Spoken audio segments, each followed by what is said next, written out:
We welcome you to another Sunday School lesson. Sunday School is a blessing and gift from God. After the mandatory time of rest, several of Jesus' female followers approach his tomb intending to anoint the body.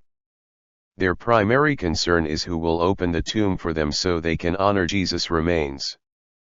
They arrive to find the tomb open, empty, and watched over by angels. After hearing from these beings, the women leave in fear, speaking only to the disciples. Mark 16:1-8 proclaims that Jesus is alive. After telling the disciples, several times over 3 years that he will die and rise again, Jesus' work is finally done. Our first verse says, "When the Sabbath was over, Mary Magdalene, Mary the mother of James, and Salome bought spices so that they might go to anoint Jesus' body." Jesus died and was buried on the Passover. The day after the Passover is the first day of the Feast of Unleavened Bread, which is a holiday Sabbath. Friday evening to Saturday evening is the regular Sabbath. When Joseph and Nicodemus buried Jesus, they wrapped his body with myrrh and aloe. Jews traditionally lay their dead in a grave carved into rock for a year. Spices and ointments cover the smell of decaying flesh. After a year, when only bones remain, the bones are removed and put into a permanent resting place, often in a box called an ossuary. Mary Magdalene and Mary the mother of James the Less and Joses, watched Joseph of Arimathea and Nicodemus bury Jesus. Nicodemus had brought 75 pounds of myrrh and aloes, but when the women returned to where they were staying, they prepared more spices to complete the burial custom. The women are to add to the fragrances Nicodemus used. Verse 2 says, "Very early on the first day of the week, just after sunrise, they were on their way to the tomb." John says the women come while it was still dark, John 21, Luke says, at early dawn, Luke 24:1, Matthew says, toward the dawn, Matthew 28:1. The light would have just started to creep into the sky around 5 a.m. and be fully above the horizon around 6:30 a.m. The women literally could not have come any earlier, without bringing along extensive lighting. Verse 3 says, "And they asked each other, who will roll the stone away from the entrance of the tomb?" After Joseph placed the stone at the entrance to the tomb, the chief priests and Pharisees went to Pilate to ask him to seal the entrance because they didn't want the disciples to steal his body and claim he had resurrected. A cord would have been placed where the stone meets the rock face, and wax poured over the seam. No one would have been able to move the stone without breaking the wax. Pilate also ordered that the tomb be guarded. It's unclear if the women know Pilate took this extra precaution. Mary Magdalene and Mary prepared the spices and returned to the tomb in a mixture of faith and doubt. This is the calling of Christ followers. We do what we are called to do, even if we're not sure how we will get it done. Verse 4 says, "But when they looked up, they saw that the stone, which was very large, had been rolled away." The women have come with what they are able to bring to honor Jesus, knowing it's insufficient. They are blessed to discover the stone has already been rolled away. This is the story of the crucifixion. We come to God prepared for death. We offer what we have, just to discover Jesus already did a far greater work to free us from death. The curtain between us and God is torn in two, Mark 15:38. The stone that keeps us from Jesus is moved. All we need do is turn around, Acts 3:19, and see that he is waiting for us, John 20:11-18. Verse 5 says, "They entered the tomb, they saw a young man dressed in a white robe sitting on the right side, and they were alarmed." The male disciples will not come with them, afraid of the Jewish council, so the women go to the grave alone. They enter the garden concerned about how they will move the stone that blocks the tomb, just to find the stone has already been moved, the body is gone, and an angel is waiting for them.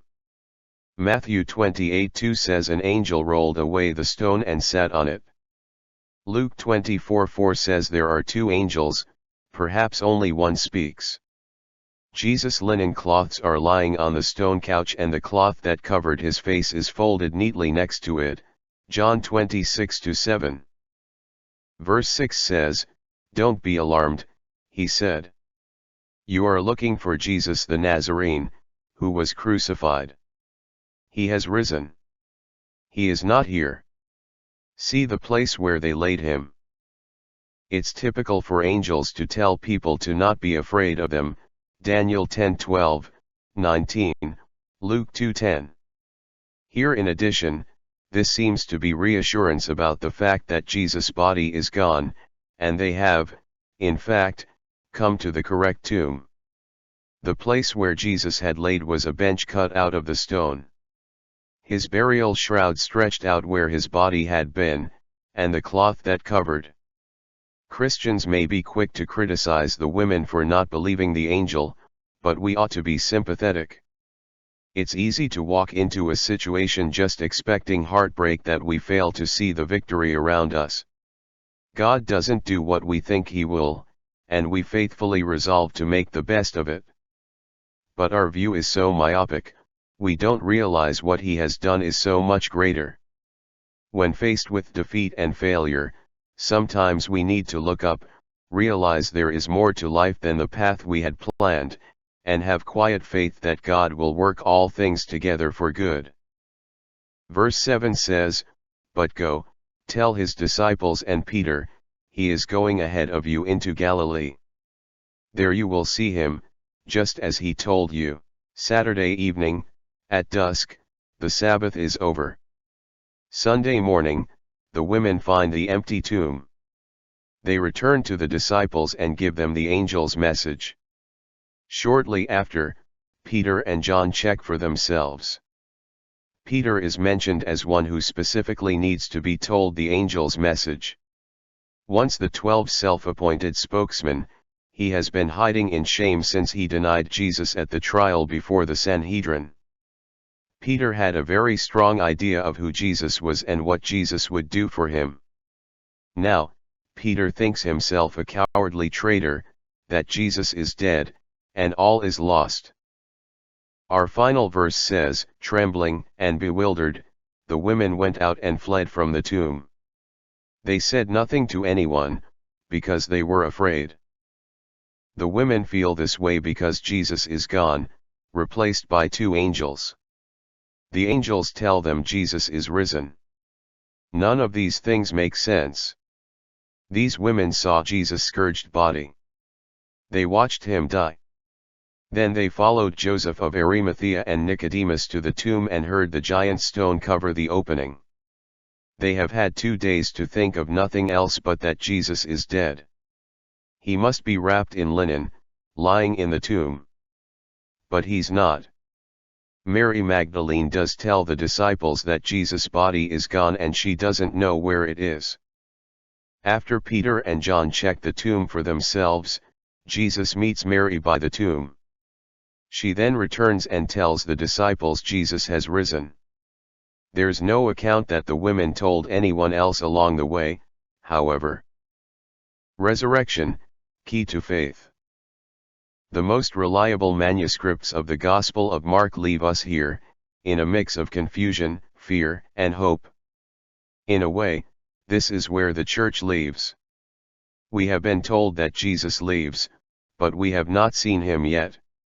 We've been promised that he will meet us soon.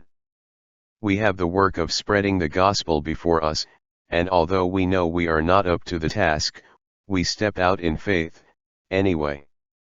If we pay attention, every day we are faced with ways that God's worldview shakes our own. But Mark, the man of action, leaves us here, on the brink of a completely new world. Resurrection, key to faith. 1. Who will roll the stone away? Mark 16:3. The women knew they couldn't roll that stone away, but it did not stop them from going to the tomb. It certainly means that God will be with us, always, and especially when we need God to be. 2.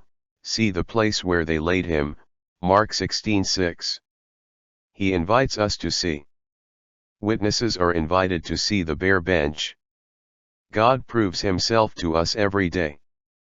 Our responsibility is to get to know him well enough, that we can recognize when he is acting in our lives. We do this by listening to his word and believing them. 3. Because they were afraid, Mark 16:8. Being afraid doesn't mean you have no faith, even if it may indicate a weak faith. The real question for you is this: will you allow your fears to conquer your faith, or will your faith win out in the end? We are truly glad you spent time to learn this lesson with us. We hope you are blessed and may share these with somebody else.